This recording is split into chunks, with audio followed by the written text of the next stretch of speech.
Avui us venim a explicar una notícia molt emocionant, com a mínim per nosaltres. I és que hem trobat una fotografia i, per tant, ara ja sabem com era la Coloma Seró Costa, una de les nostres protagonistes dels podcasts Les 6 de Ravensbrück. Durant els 2 anys que hem fet aquests podcasts, hem anat recopilant fotos de totes elles, però ens faltava saber com era la Coloma. I finalment hem aconseguit la seva fotografia. I l'hem aconseguida gràcies a la Dolors Oriol, filla de l'Albagés, que l'ha estat buscant perquè sabia que la tenia a la casa antiga dels seus pares i l'ha trobada i per fi ens l'ha cedit i podrem veure la Coloma. Així que, Dolors, moltíssimes gràcies.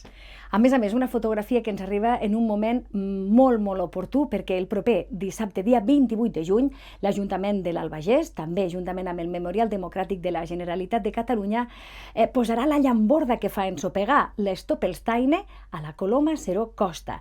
Per tant, la Coloma tindrà llamborda, per tant recordarem el seu llegat.